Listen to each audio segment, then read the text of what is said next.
В любом здании рано или поздно начинают осыпаться стены, отказывать электропроводка, проседать и скрипеть полы и многое другое. И если такое происходит, значит пришла пора принимать меры. Для начала давайте разберемся с тем, какое определение капитального и текущего ремонта существует. Различаются эти два понятия прежде всего масштабностью. Объем работ при проведении капитального ремонта намного выше, чем при косметическом. В последнем случае делается лишь незначительная корректировка, не тратится слишком много средств, а капитальный ремонт обычно требует больших денежных и силовых вложений. В Канашскую студию телевидения обратился житель дома номер 9 по улице Фрунзе и пригласил съемочную группу на встречу жильцов с представителями управляющей компании, подрядной организации по ремонту дома и представителем Республиканского фонда капитального ремонта для решения наболевших вопросов, главный из которых – ремонт фасада дома. Тема собрания не нова, но пути ее решения, как оказались, тернисты. Со слов Иосифа Чернова, первым его шагом было письменное обращение в Министерство строительства и архитектуры Чувашской Республики еще 2 года назад. Письмо отослали коммерческий фонд капремонта. Оттуда пришел ответ, что ваш дом там в 43-м году это фасад делает, это такой. Но я поехал к ней, Олимпиаде Ивановне, фонд директору, коммерческому директору. На премию был 3 раза. Вот она и объяснила, что если хотите 43 года на ранний возраст, на ранние сроки перевести, у нас, говорит, в Чебоксарах так делается. И какие документы нужны, мне она объяснила, что сказала.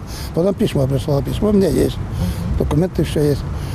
Вот там я начал, значит, добиваться там Министерство строительства, обращение, потом жилищную инспекцию, они документы должны были давать, и фонд капремонта, потом обращение в горисполком, канал администрацию.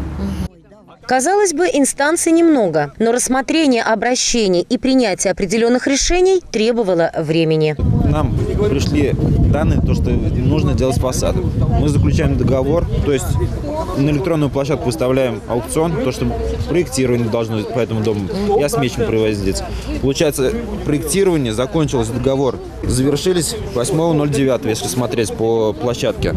Плюс к этому сроку еще 10 дней на сами торги с подрядчиком, кто будет выходить на эту лот. То ли какая-то организация, получается, выставлять, кто за какую меньшую сумму отыграется. Понятно, да. Система торгов всем понятна. Потом 20 дней на заключение договора с выигравшей организацией, согласно законодательству. И получается уже срок выполнения проектных работ около 90 дней. Плюс проекты все, есть сметы, проходят оценку ценообразования. Если какие-то виды их не устраивают или что-то, сметы и проект также обратно на доработку переходят. И вот окончательное решение было принято. Дом будут ремонтировать. Но недолго радовались жильцы принятому решению. Возникли новые трудности. Мы выиграли тендер этот по ремонту фасада.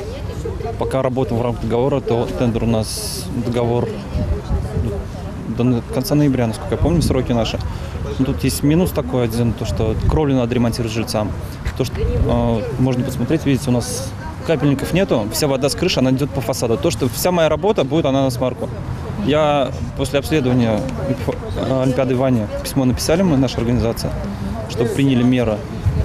Так кто же теперь должен ремонтировать кровлю? Этот момент тоже уточнили мы. На следующий год запланировано ремонт кровли. То есть, получается, если в этом году собираются отремонтировать фасад, то на следующий год только кровля? Да. А почему делать все наоборот? Мы всего лишь подрядчики. Вопросов было задано много, но ответы, казалось, не внушали доверия. В ходе встречи жильцами все же было принято решение перенести ремонт фасада на следующий год, чтобы совместно отремонтировать и кровлю, и фасад. Но на сегодняшний день, по словам жильцов, ремонтные работы начаты с замеров окон в подъездах. А это значит, что лед тронулся. И все, что было сделано, не зря. Ну а мы будем следить за развитием событий. Марина Баринова, Евгений Назаров, Открытая студия.